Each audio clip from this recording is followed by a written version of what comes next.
Hello friends, आज हम लोग बिहार का 18th लेजिस्लेटिव असेंबली इलेक्शन जो हुआ था वो देखेंगे। ये आपका 70th बीपीएससी जो अभी इंटरव्यू चल रहा है उसके लिए बहुत इंपॉर्टेंट है। आप इसको वीवीआई लगा, यहाँ से आप मान के चलिएगा आपसे बहुत क्वेश्चन पूछा जाएगा। इस पीडीएफ से ही बहुत क्वेश्चन पूछा जाएगा, आपसे डेटा पूछा जा सकता है, बहुत चांस से बहुत डेटा पूछा जा सकता है, क्योंकि बिहार का जो इलेक्शन इस बार रहा है वो डेटा ओरिएंटेड रहा है। बहुत नए रिकॉर्ड बने हैं, बहुत तरह तरह का चीज़ आया है। इसके अलावा अगर आप 71st मेंस दे रहे हैं, यहाँ से आपका प्रश्न आ सकता है क्या, बहुत चांस है, 99% चांस है आपसे पूछा जाएगा वोटिंग पैटर्न। ये सब हर साल बीपीएससी पूछता है आपसे। पॉलिटी में पूछा जाएगा, जीएस2 में, नहीं तो फिर करेंट अफेयर में। जैसे आपको पता होगा दिल्ली इलेक्शन पूछ दिया गया था कोलिशन वाला, वो यहाँ से पूछा जा सकता है। इसके साथ ही साथ अगर आप बिहार का एडीओ दे रहे हैं, आप मान के चलिए कि यहाँ से प्रश्न आएगा ही आएगा, एक क्वेश्चन तो आपका यहाँ से बनेगा ही बनेगा।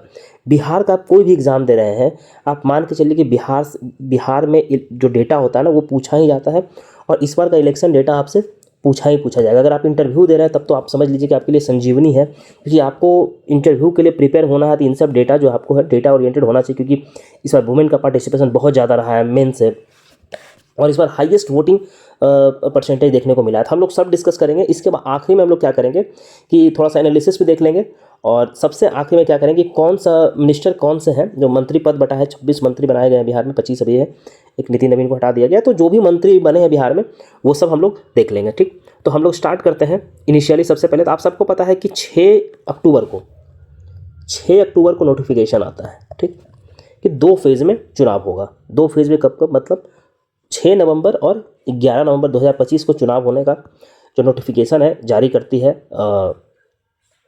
Election commission. Model code of conduct लगता है, एमसीसी लगता है। तो आपको ये भी याद रखना है कि कब किया गया था, क्योंकि ये भी अगर आप बीपीएससी का पीवाईक्यू देखेंगे, आप अगर पीवाईक्यूज देखेंगे तो आपको पता चलेगा कि ये भी क्वेश्चन पूछा गया है। ये बेसिकली पीटी के लिए है, इंटरव्यू के लिए भी आएगा। 243 विधानसभा क्षेत्रों में हुआ है इलेक्शन, जिसमें कि 38 जो है शेड्यूल कास्ट के लिए रिजर्व है और 2 जो है एसटी के लिए रिजर्व है। ये ध्यान रखिएगा, बिहार में 243 में से 38 जो है वो शेड्यूल कास्ट के लिए रिजर्व है, और जो 2 है वो शेड्यूल ट्राइब के लिए रिजर्व है। इसके साथ साथ जो बिहार में 75 जो सीट है वो स्टेट लेजिस्लेटिव काउंसिल में है, एसएलसी में। ये बेसिक्स था, मैंने बता दिया आपको।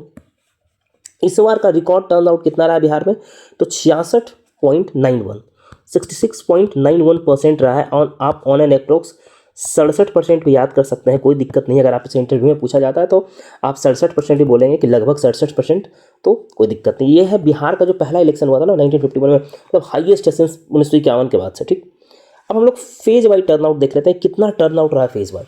देखिए, पहला फेज में जो है 64.66 टर्न आउट रहा, ऑन अप्रोक्स 65% टर्न आउट रहा। दूसरा फेज में उससे भी ज़्यादा टर्न आउट रहा, और ये बेसिकली आप 68.76 है, तो आप इसको 69% ऑन एन अप्रोक्स कर सकते हैं टर्न आउट। ठीक, ये टर्न आउट इस तरीके से कर सकते हैं। हम लोग ये भी देखेंगे कि इतना टर्न आउट हुआ क्यों, इसका कुछ कारण भी हम लोग देखेंगे बाद में। ठीक, पहले हम लोग वुमेन का देख लेते हैं, मेल का देख लेते हैं। देखिए, इस बार टोटल जो वोटर टर्न आउट है पहला फेज में कितना रहा, तो 65 पॉइंट, जो हम लोग फर्स्ट फेज में देखते हैं ऑन एन अप्रोक्स 65 रहा। तो मेल का क्या रहा, तो 61.2% रहा, और फीमेल वोटर कितना रही, तो 70.4। अगर हम लोग फेज़ 2 का देखें तो फेज़ 2 में जैसा हम लोगों ने ऊपर देखा कि 68.76 रहा, उसी तरीके से यहाँ फेज़ 2 में क्या है कि 64.4% रहा मेल का और 72.8 रहा फीमेल का। अगर आपको फेज़ 1 फेज़ 2 नहीं भी याद है तो कोई बात नहीं, आप ओवरऑल याद रखिए कि ओवरऑल कितना रहा, तो 66.91, जो कि हम लोगों ने 67% देखा। और वहीं अगर हम लोग मेल का बात करें तो मेल का 62.8% है, जिसको आप ऑन एन अप्रोक्स 63% कह सकते हैं। 63% ऑन एन अप्रोक्स आप कह सकते हैं, और अप्रोक्सीमेटली आपको याद रखना है। और अगर हम लोग फीमेल का देखें तो ऑन एन अप्रोक्स 72% फीमेल का पार्टिसिपेशन रहा, और ये बहुत इंपॉर्टेंट है। अब आपसे पूछ दिया जाएगा कि फीमेल का इतना पार्टिसिपेशन देखने को क्यों मिला। इसका बहुत सारा कारण है। पहला कारण तो जो वुमेन एम्पावरमेंट का काम किया गया है, वुमेन एम्पावरमेंट का काम किया गया है, जैसे कि जीविका दीदी और वुमेन एसएचजीज जो बनाया गया, इसके तहत, जीविका के तहत जो वुमेन एसएचजी बनाया गया। 7 निश्चय योजना में जो महिला सशक्तिकरण का बात किया गया, जो एकदम महिला स्पेसिफिक सशक्तिकरण का बात किया गया, महिला उद्यमी बनाने का जो बात किया गया, तो पिछले अगर हम लोग देखते हैं 15-20 साल में, तो महिला सशक्तिकरण को लेकर इतना कार्य हुआ कि महिला, अब देखिए महिला का अगर जो फाइनेंशियल अगर स्टेटस बढ़ता है तो वो आपको सीधा सीधा आपको पॉलिटिकल उसका जो वॉइस होता है उसमें दिखता है, और उसका जो पॉलिटिकल हम लोग देखते हैं एक एक स्टांस देखते हैं वो दिखता है, और इंडिपेंडेंट पॉलिटिकल स्टांस। इसके साथ साथ आप कह सकते हैं कि 50% हम लोग देखते हैं महिला को रिजर्वेशन दिया गया है लोकल सेल गवर्नमेंट में। लोकल सेल गवर्नमेंट में 50% आरक्षण दिया गया महिलाओं को। तो इस कारण से भी हम लोग देखते हैं कि महिला बढ़ चढ़ के भागीदारी लेती है, और बढ़ चढ़ के भागीदारी लेकर के क्या करते हैं, नीतीश कुमार जी को वोट करती है। और नीतीश कुमार जी वास्तव में महिलाओं के लिए काम किए हैं। ठीक, तो ये सब चीज़ आप कह सकते हैं। इसके साथ साथ आप कह सकते हैं पुरुषों का कम है तो एक माइग्रेशन हो सकता है, एक रीज़न हो सकता है माइग्रेशन कि जो एज ग्रुप के होते हैं वो बेसिकली माइग्रेट करते हैं, एजुकेशन के लिए माइग्रेट करते हैं, जॉब के लिए करते हैं, तो मतलब किसी ना किसी कार्य से माइग्रेट करता है, तो वो फिर वहाँ पे वोटिंग पैटर्न में जो मेल वोटिंग पैटर्न में है वो दिखता है।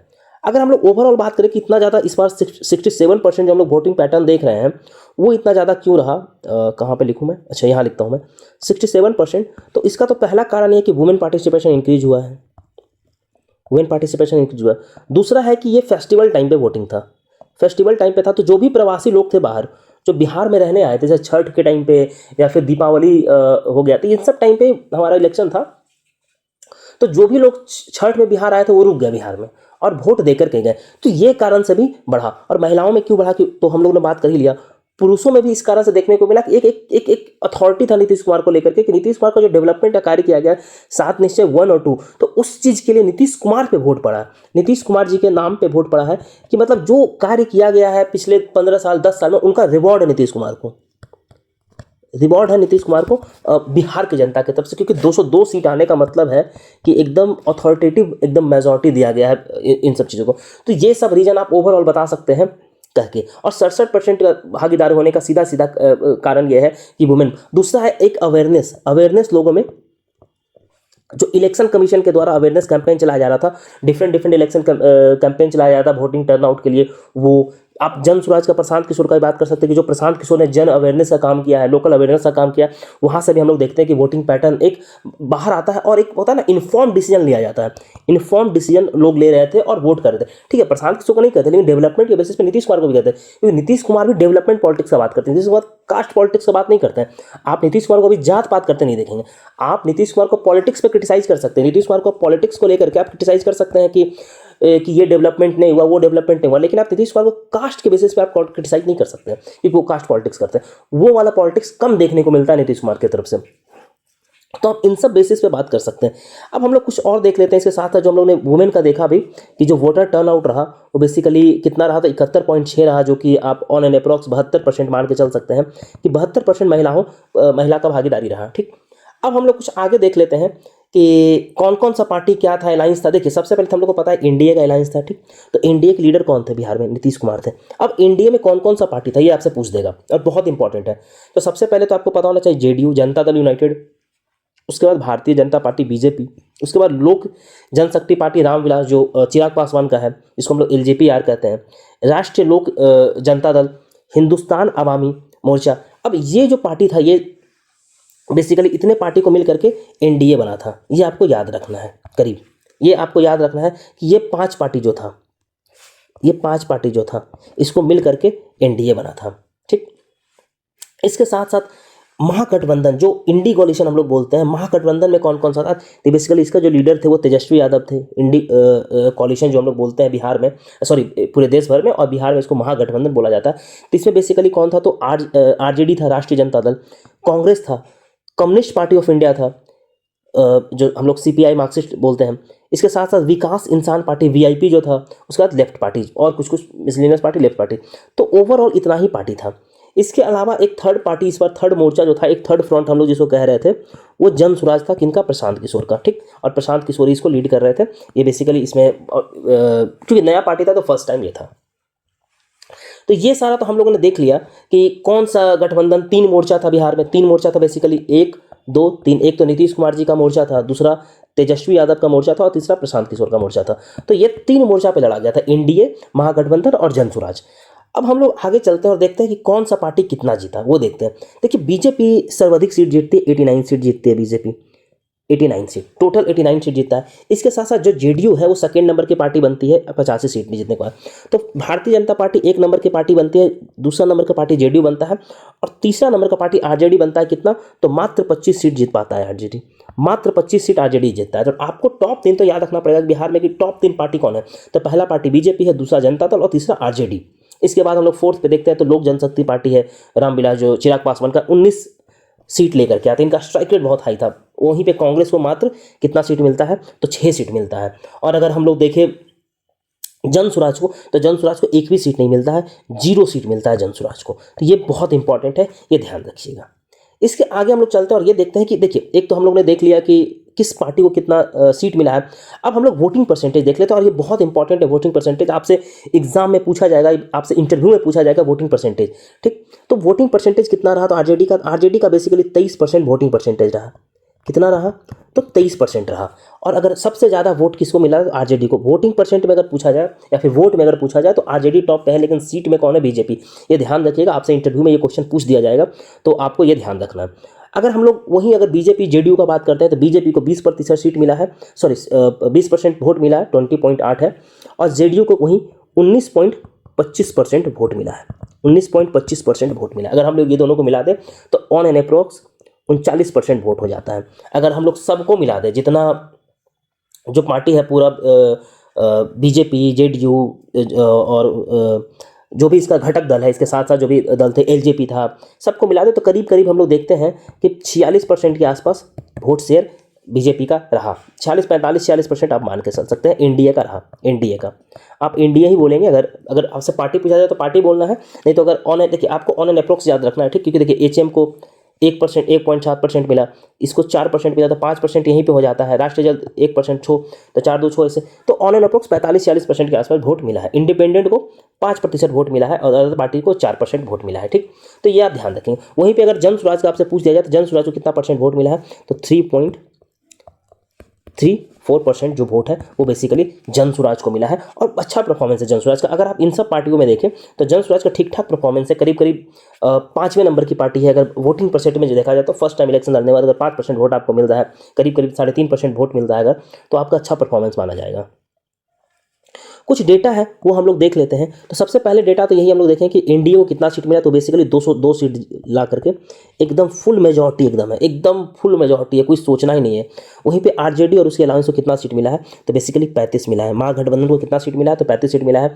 बीजेपी लार्जेस्ट पार्टी इमर्ज हुई, जैसा हम लोगों ने बात किया। सबसे ज़्यादा मार्जिन से जीतने वाले कैंडिडेट कौन बने? तो ये संजीव चौरसिया बने। ये बेसिकली दीघा कॉन्स्टिट्यूएंसी से हैं, बीजेपी से है। ये आपको कहीं कहीं नितिन नवीन भी देखने को मिलेंगे। कैंडिडेट सबसे कम मार्जिन से कौन जीते हैं? तो ये बेसिकली राधा चरण शाह जो है वो जीते हैं। कहाँ से? संदेश कॉन्स्टिट्यूएंसी से। ये जेडीयू के हैं। ये ध्यान रखिएगा, 2 चीज़, मैक्सिमम और मिनिमम। महिलाओं का भागीदारी कितना है? तो इस बार टोटल 29 महिलाएं जीत करके आई है। टोटल 29 महिलाएं जीत करके आई है बिहार लेजिस्लेटिव असेंबली में। ये ध्यान रखिएगा, क्योंकि आपसे पूछ देगा कि बिहार लेजिस्लेटिव असेंबली में इस बार कितने महिला जीती है, तो आपको अगर इंटरव्यू में आपसे पूछ देगा तो आपको पता नहीं होगा। ठीक, ध्यान रखिएगा। अगर हम लोग ये देखते हैं कि नोटा को कितना वोट मिला, तो बेसिकली 1.81% जो है वो नोटा को मिला। जो टोटल वोट पोल हुआ बिहार में वो करीब करीब हुआ कितना? 1.5 सैकड़ा, 1000, 10,000, लाख, 10 लाख, करोड़, करीब करीब 5 करोड़ के आसपास जो वोट पोल हुआ है उसमें से 9,10,703 वोट जो है, 730 वोट जो है वो नोटा को मिला। और अगर हम परसेंटेज के टर्म में देखें तो 1.18% वोट जो है वो नोटा को मिलता है। कितना? 1.81%, सॉरी 1.81% जो वोट है वो नोटा को मिलता है।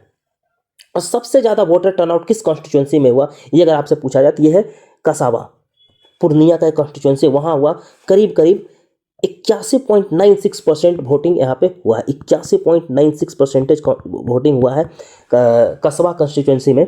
ये बेसिकली किस डिस्ट्रिक्ट में है? तो ये बेसिकली पूर्णिया में। और सबसे कम देखें तो ये बेसिकली कुम्हरार में। देखिए सबसे ज़्यादा पढ़ा लिखा, जहाँ से केसी सिन्हा खड़ाते हैं, वहाँ सबसे कम वोटिंग हुआ है। आप समझ सकते हैं आयरनी और समझ सकते हैं मतलब लोगों का मानसिकता कि मात्र 40% वोट पोल हुआ है। कहाँ? कुम्हरार में, जो कि पटना कहा जाता है। अब उस दिन छुट्टी था तो पटना में सब लोग घूमने निकल गया, होता है ना, पिकनिक बना लिया सब, या फिर घूमने निकल गया, मतलब कुछ भी कर रहा है, पार्टी कर रहा है। तो अब छुट्टी दिया गया था वोट करने के लिए, इलेक्शन के लिए, और लोग क्या कर रहे हैं कि वोट ही नहीं कर रहे हैं। ज़्यादा देखिए, ज़्यादा पढ़ने लिखने से भी एक प्रॉब्लम होता है। ठीक, तो इस पर ध्यान दीजिए कि हम वोट कर ही देंगे तो क्या हो जाएगा। अरे बहुत कुछ होता है वोट करने से। विनय, अब देखिए हम लोग ये देखते हैं कि हाईएस्ट परसेंटेज किस, सबसे ज़्यादा वोट शेयर किस व्यक्ति को मिला, तो ये बेसिकली नितिन नवीन को मिला है। ये बेसिकली है भारतीय जनता पार्टी से, बांकीपुर कॉन्स्टिट्यूंसी से हैं। और नितिन नवीन के बारे में आपको जानना इसलिए भी इंपॉर्टेंट है क्योंकि ये बीजेपी के राष्ट्रीय अध्यक्ष चुने गए हैं। बीजेपी के राष्ट्रीय अध्यक्ष चुने गए हैं नितिन नवीन, तो आपको नितिन नवीन के बारे में इसलिए भी जानना जरूरी है। इनको करीब करीब 62.66% वोट शेयर इनका रहा, ये बहुत इंपॉर्टेंट है। अब हम लोग ये देखते हैं, थोड़ा सा ये देखते हैं कि क्रिमिनल चार्जेस क्या है, और ये बहुत इंपॉर्टेंट है हम लोग के लिए देखना, क्योंकि आपको पता चलेगा कि हम लोग मतलब कैसे कैसे लोगों को चुन करके भेजे हैं। करीब करीब 243 कॉस्ट, अगर हम लोग देखते हैं 243 सीट पे टोटल 130 एमएलए जैसा है, ऐसा है जिसमें क्रिमिनल चार्जेस है। मतलब अगर हम लोग परसेंटेज टर्म में देखते हैं तो 53% ऐसे लोग हम लोग चुन करके भेजे हैं जिस पे क्रिमिनल चार्जेस है। और इस 130 में से 102 ऐसे हैं, 102 ऐसा है जिस पे सीरियस क्रिमिनल चार्जेस है, जिसमें रेप का चार्ज है, जिसमें मर्डर का चार्ज है, जिसमें वुमेन का असॉल्ट करने का चार्ज है। आप समझ, 102 एमएलए ऐसा है हमारा बिहार विधानसभा में, ऐसा 102 एमएलए बैठा हुआ है जिसपे मर्डर, रेप, सीरियस चार्जेस है क्राइम का। आप समझ सकते हैं क्या लॉ बनाएगा, 102 लोग बैठा हुआ है ऐसा, ये बकलोल में क्या लॉ बनाएगा इस पर। ठीक, तो आप समझ सकते हैं कि क्या मतलब स्थिति हमारा है, हम लोग कितने नीचे गिर चुके हैं कि हम लोग 102 ऐसे लोगों को चुन करके भेजे हैं। ये हर पार्टी में है। अभी हम लोग पार्टी वाइज भी देखेंगे कि क्रिमिनल केसेस किस किस पार्टी में ज़्यादा है, किस किस में कम है, सब हम लोग देखेंगे। मतलब 102 लोग ऐसा है जो सबसे ज़्यादा, मतलब ये हम लोग के लिए शर्म की बात है। अगर हम लोग परसेंटेज के टर्म में देखते हैं तो 42% ऐसे लोग हैं जिसमें हीनियस क्रिमिनल चार्ज है, रेप, मर्डर, वुमेन को असॉल्ट करने का ऐसा चार्ज है। मतलब कि आप समझिए कि इस टाइप का चार्ज है जिसमें कि बेल नहीं मिलना चाहिए इन लोग को, और ये लोग 102 लोग जीत करके गया 243 में। आप समझ सकते हैं 42%, क्या लॉ बनाएगा ये लोग। बिहार का स्थिति कभी नहीं सुधरने वाला है अगर हम लोग ऐसे लोगों को चुनेंगे तो इससे हम लोग नेता को ब्लेम करने से अच्छा है कि हम लोग खुद को ब्लेम करें, कि क्योंकि वोटिंग राइट हमारे पास है। अगर केसी सिन्हा जैसे लोग अगर हार रहे हैं तो आप समझ सकते हैं कि किस गर्त में हम लोग जा रहे हैं। खैर, बीजेपी के पास क्रिमिनल एमएलए देखें तो 54 है। अब हम लोग क्रिमिनल एमएलए देख रहे हैं। जेडीयू के पास देखें तो 31 क्रिमिनल एमएलए है। फिर आरजेडी क्यों पीछे रहेगा, क्योंकि आरजेडी तो हमेशा टॉप पे रहता है। तो 25 में से आरजेडी के पास 18 एमएलए जीता है। 25 में से 18 एमएलए जो है वो आरजेडी के पास जीता है, एलजेपी का 11 है और नेशनल कांग्रेस के पास 4 है। तो ये पार्टी वाइज क्रिमिनल चार्जेस है एमएलए में। कि बीजेपी को तो वॉशिंग मशीन ही कहा जाता है, इसलिए सबसे ज़्यादा क्रिमिनल चार्जेस का जो व्यक्ति है वो बीजेपी में है। 54 लोग हैं बीजेपी में क्रिमिनल केसेस के साथ, समझ सकते हैं क्या। खैर, बीजेपी तो वॉशिंग मशीन है तो वो साफ कर देगा, बाकी का तो पता नहीं। थोड़ा सा हम लोग अब मेंस के परस्पेक्टिव से देख लेते हैं, और ये मेंस नहीं, आपको इंटरव्यू में भी बहुत काम आएगा। आपसे इंटरव्यू में भी यहाँ से प्रश्न पूछा जाएगा, तो हम लोग उस परस्पेक्टिव में देख लेते हैं थोड़ा सा कि क्या इंपैक्ट रहा। देखिए, प्रशांत किशोर का जन स्वराज पार्टी जो था सिग्निफिकेंट डिब्यूट किया था इस बार मल्टीपल कॉन्स्टिट्यूंसी में, और थोड़ा सा जो वोटिंग पैटर्न है उस पर भी इम्पैक्ट किया है। लोगों को एक अल्टरनेटिव मिला, एक थर्ड फ्रंट मिला लोगों को। जिस व्यक्ति जो नीतीश कुमार को वोट नहीं करना चाहता तो मजबूरी में तेजस्वी यादव को अगर वोट करता तो उसके पास एक नया फ्रंट है वोट करने का। प्रशांत किशोर के पास, जो तेजस्वी यादव को वोट नहीं करना चाहता था वो मजबूरी में अगर नीतीश कुमार को वोट करता था तो उसके पास भी एक थर्ड फ्रंट था। तो एक ठीक है, 3.5% वोट शेयर मिला है बिहार में, लेकिन कम से कम एक थर्ड फ्रंट था। ठीक, इस कारण से, और जहाँ पे बहुत कुछ सीट पर तो ये डिसाइडिंग फैक्टर भी रहा। हम लोग थोड़ा सा वोटिंग पैटर्न को समझते हैं। देखिए, एनडीए जो है मेनली जो डोमिनेंट सपोर्ट मिला कहाँ से, तो अपर कास्ट और कुर्मी, कुशवाहा और जो एक्सट्रीमली बैकवर्ड क्लास है वहाँ से एनडीए को बहुत ताबड़तोड़ सपोर्ट मिला। जो हम लोग देखते हैं कि अपर कास्ट में जैसे कि हम लोग भूमियार हो गया, या फिर राजपूत हो गया, या फिर पंडित हो गया, कायस्थ हो गया, इन सब से ठीक ठाक बीजेपी को वोट मिला। और कुर्मी कुशवाहा तो के तो कहा ही जाता है, नीतीश कुमार का रीढ़ की हड्डी है। और ईबीसी, वो देखिए वुमेन इतना क्यों आया, वुमेन, अपर कास्ट, के मतलब कुर्मी कुशवाहा और EBC plus EBC Nitish Kumar को ताबड़तोड़ वोट करता है। इसमें से नीतीश कुमार को ट्रेडिशनल वोटर है वो कौन है, तो ईबीसी है, के है और वुमेन।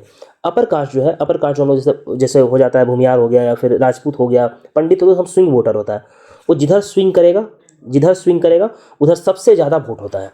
ठीक, उसको वो सिग्निफिकेंटली आपको दिख जाता है, क्योंकि ये 3 है जो नीतीश कुमार को जाना है वोट, सीधा कंफर्म है। तो अपर कास्ट का वोट जब स्विंग होता है तो आपको दिखेगा मार्जिन कि कहाँ चीज़ दिख रहा है। इसी कारण से आप देखोगे कि आरजेडी भी सबसे ज़्यादा राजपूत को और भूमियार को टिकट दिया था। यही सब कारण था, और कोई कारण नहीं था। हम लोग थोड़ा सा सिग्निफिकेंस देख लेते हैं क्या आउटकम रहा। देखिए, अब बिहार इतना ज़्यादा अगर 202 सीट अगर दिया है ना, तो ये समझिए कि मतलब एकदम मतलब एक प्रायोरिटी सीट क्या है बिहार, एक प्रायोरिटी सेट किया। और आप देख भी रहे हो नीतीश कुमार के कामों में भी दिख रहा होगा कि समृद्धि यात्रा चल रहा है, 7 निश्चय 3 अभी तुरंत लॉन्च हो गया, एकदम ताबड़तोड़ काम चल रहा है। उनके डिप्टी सीएम को आप देखोगे 24 घंटा काम चल रहा है, बुलडोजर चल रहा है। तो आप मतलब ठीक है, कुछ भी हो रहा है, लेकिन काम मतलब कोशिश किया जा रहा है। काम होगा नहीं होगा तो अलग बात है, उसका तो हम लोग असेसमेंट 5 साल के बाद करेंगे, लेकिन अभी कोशिश किया जा रहा है। इसके साथ साथ अभी क्या है कि अभी डिफरेंट इलेक्शन में भी एक जो बिहार का जो पैटर्न देखने को मिला है वो इम्पैक्ट करेगा। जैसे बंगाल हो गया, केरला हो गया, तमिलनाडु, यहाँ भी आपको एक एक पैटर्न थोड़ा बहुत इम्पैक्ट करने को दिखता है। ठीक।